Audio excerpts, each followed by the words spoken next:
Uncle Tom's Cabin by Harriet Beecher Stowe. Chapter 37. Liberty. No matter with what solemnities he may have been devoted upon the altar of slavery, the moment he touches the sacred soil of Britain, the altar and the god sink together in the dust, and he stands redeemed, regenerated, and disenthralled by the irresistible genius of universal emancipation. Curran. Note: John Philpot Curran, 1750-1817, Irish orator and judge, who worked for Catholic emancipation. A while we must leave Tom in the hands of his persecutors, while we turn to pursue the fortunes of George and his wife, whom we left in friendly hands in a farmhouse on the roadside.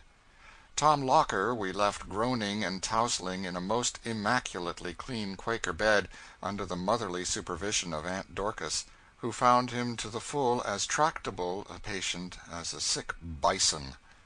Imagine a tall, dignified, spiritual woman whose clear muslin cap shades waves of silvery hair, parted on a broad, clear forehead, which overarches thoughtful gray eyes. A snowy handkerchief of lisse crepe is folded neatly across her bosom. Her glossy brown silk dress rustles peacefully as she glides up and down the chamber. "The devil!" says Tom Locker, giving a great throw to the bedclothes. "I must request thee, Thomas, not to use such language," says Aunt Dorcas, as she quietly rearranged the bed. "Well, I won't, Granny, if I can help it," says Tom. "But it is enough to make a fellow swear, so cursedly hot." Dorcas removed a comforter from the bed, straightened the clothes again, and tucked them in till Tom looked something like a chrysalis, remarking as she did so, "I wish, friend, thee would leave off cursing and swearing, and think upon thy ways." "What the devil," said Tom, "should I think of them for? Last thing ever I want to think of, hang it all." And Tom flounced over, untucking and disarranging everything in a manner frightful to behold. "That fellow and gal are here, I suppose," said he, sullenly, after a pause. "They are so," said Dorcas. "They'd better be off up to the lake," said Tom. "The quicker the better." "Probably they will do so," said Aunt Dorcas, knitting peacefully. "And harkye," said Tom, "we've got correspondents in Sandusky that watch the boats for us. I don't care if I tell now. I hope they will get away, just to spite Marks, the cursed puppy. Damn him!" "Thomas!" said Dorcas. "I tell you, Granny, if you bottle a fellow up too tight, I shall split," said Tom. "But about the gal, tell 'em to dress her up some way so's to alter her. Her description's out in Sandusky." "We will attend to that matter," said Dorcas, with characteristic composure. As we at this place take leave of Tom Locker, we may as well say that, having lain 3 weeks at the Quaker dwelling, sick with a rheumatic fever which set in company with his other afflictions, Tom arose from his bed a somewhat sadder and wiser man, and, in place of slave-catching, betook himself to life in one of the new settlements, where his talents developed themselves more happily in trapping bears, wolves, and other inhabitants of the forest, in which he made himself quite a name in the land. Tom always spoke reverently of the Quakers. "Nice people," he would say. "Wanted to convert me, but couldn't come it exactly. But tell you what, stranger, they do fix up a sick fellow first rate, no mistake. Make just the tallest kind of broth and knickknacks." As Tom had informed them that their party would be looked for in Sandusky, it was thought prudent to divide them. Jim, with his old mother, was forwarded separately, and a night or two after, George and Eliza, with their child, were driven privately into Sandusky, and lodged beneath the hospital roof, preparatory to taking their last passage on the lake. Their night was now far spent, and the morning star of liberty rose fair before them. Electric word! What is it? Is there anything more in it than a name, a rhetorical flourish? Why, men and women of America, does your heart's blood thrill at that word, for which your fathers bled, and your braver mothers were willing that their noblest and best should die? Is there anything in it glorious and dear for a nation that is not also glorious and dear for a man? What is freedom to a nation but freedom to the individuals in it? What is freedom to that young man who sits there with his arms folded over his broad chest, the tint of African blood in his cheek, its dark fires in his eyes? What is freedom to George Harris? To your fathers, freedom was the right of a nation to be a nation. To him it is the right of a man to be a man and not a brute. The right to call the wife of his bosom his wife, and to protect her from lawless violence. The right to protect and educate his child. The right to have a home of his own, a religion of his own, a character of his own, unsubject to the will of another.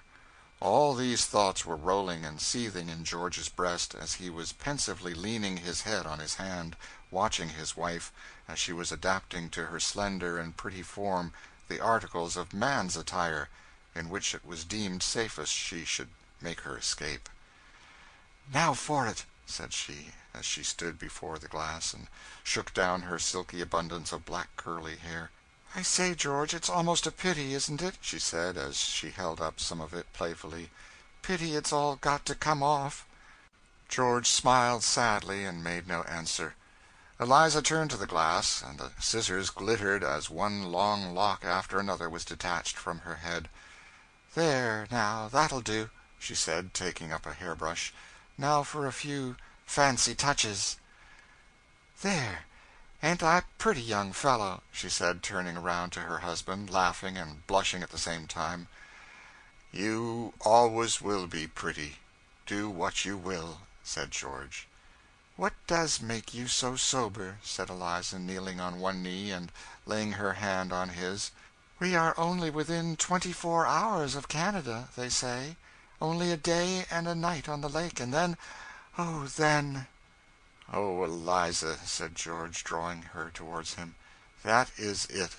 Now my fate is all narrowing down to a point. To come so near, to be almost in sight, and then lose all, I should never live under it, Eliza." "Don't fear," said his wife hopefully.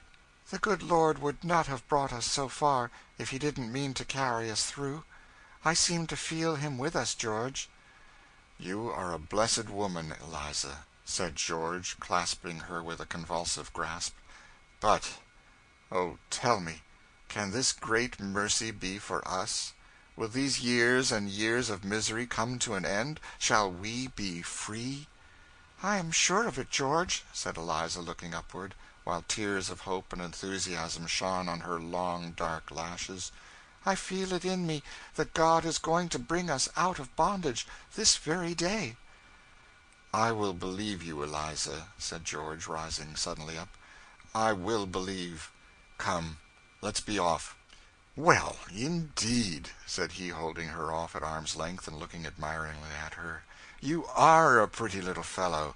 That crop of little short curls is quite becoming. Put on your cap. So, a little to one side. I never saw you look quite so pretty. But it's almost time for the carriage. I wonder if Mrs. Smith has got Harry rigged." The door opened, and a respectable middle-aged woman entered, leading little Harry, dressed in girl's clothes. "What a pretty girl he makes," said Eliza, turning him around. "We call him Harriet, you see. Don't the name come nicely?" The child stood gravely regarding his mother in her new and strange attire, observing a profound silence, and occasionally drawing deep sighs and peeping at her from under his dark curls. "Does Harry know, mamma?" said Eliza, stretching her hands toward him. The child clung shyly to the woman. "Come, Eliza, why do you try to coax him, when you know that he has got to be kept away from you?" "I know it's foolish," said Eliza, "yet I can't bear to have him turn away from me. But come, where's my cloak? Here, how is it men put on cloaks, George?" "You must wear it so," said her husband, throwing it over his shoulders. "So, then," said Eliza, imitating the motion. "And I must stamp, and take long steps, and try to look saucy." "Don't exert yourself," said George. "There is, now and then, a modest young man, and I think it would be easier for you to act that character." "And these gloves, mercy upon us!" said Eliza. "Why, my hands are lost in them." "I advise you to keep them on pretty strictly," said George. "Your slender paw might bring us all out. Now, Mrs. Smith, you are to go under our charge and be our auntie. You mind?" "I've heard," said Mrs. Smith, "that there have been men down, warning all the packet captains against a man and woman with a little boy."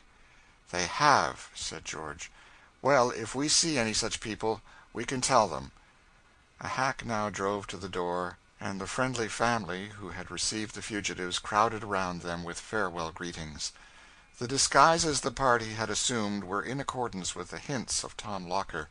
Mrs. Smith, a respectable woman from the settlement in Canada, whither they were fleeing, being fortunately about crossing the lake to return thither, had consented to appear as the aunt of little Harry, and in order to attach him to her he had been allowed to remain the last 2 days under her sole charge, and an extra amount of petting, jointed to an indefinite amount of seed cakes and candy, had cemented a very close attachment on the part of the young gentleman.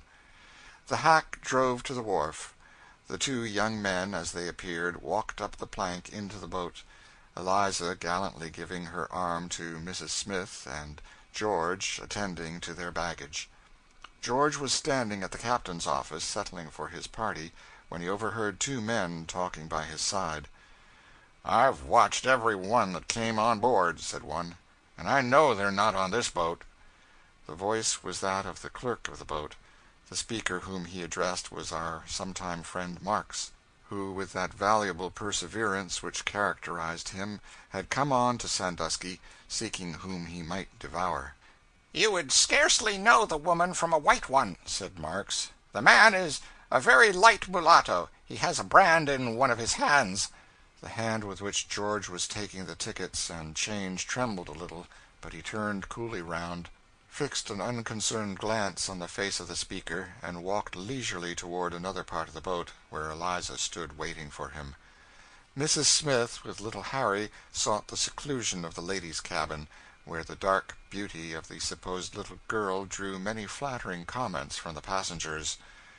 George had the satisfaction, as the bell rang out its farewell peal, to see Marks walk down the plank to the shore, and drew a long sigh of relief when the boat had put a returnless distance between them. It was a superb day. The blue waves of Lake Erie danced, rippling and sparkling in the sunlight. A fresh breeze blew from the shore, and the lordly boat plowed her way right gallantly onward. Oh, what an untold world there is in one human heart! Who thought, as George walked calmly up and down the deck of the steamer, with his shy companion at his side, of all that was burning in his bosom? The mighty good that seemed approaching seemed too good, too fair, even to be a reality, and he felt a jealous dread, every moment of the day, that something would rise to snatch it from him. But the boat swept on, hours fleeted, and at last clear and full rose the blessed English shores, shores charmed by a mighty swell, with one touch to dissolve every incantation of slavery, no matter in what language pronounced, or by what national power confirmed. George and his wife stood arm in arm as the boat neared the small town of Amherstburg in Canada. His breath grew thick and short. A mist gathered before his eyes. He silently pressed the little hand that lay trembling on his arm. The bell rang. The boat stopped. Scarcely seeing what he did, he looked out his baggage and gathered his little party. The little company were landed on the shore. They stood still till the boat had cleared, and then, with tears and embracings, the husband and wife, with their wondering child in their arms, knelt down and lifted up their hearts to God. 'Twas something like the burst from death to life, from the grave's cerements to the robes of heaven, from sin's dominion and from passion's strife, to the pure freedom of a soul forgiven, where all the bonds of death and hell are riven, and mortal puts on immortality, when mercy's hand hath turned the golden key, and mercy's voice hath said, Rejoice, thy soul is free. The little party were soon guided by Mrs. Smith to the hospitable abode of a good missionary, whom Christian charity has placed here as a shepherd to the outcast and wandering, who are constantly finding an asylum on this shore. Who can speak the blessedness of that first day of freedom? Is not the sense of liberty a higher and a finer one than any of the five? To move, speak, and breathe, go out and come in unwatched, and free from danger. Who can speak the blessings of that rest which comes down on the free man's pillow, under laws which insure to him the rights that God has given to man? How fair and precious to that mother was that sleeping child's face, endeared by the memory of 1,000 dangers! How impossible was it to sleep in the exuberant possession of such blessedness! And yet these two had not 1 acre of ground, not a roof that they could call their own. They had spent their all to the last dollar.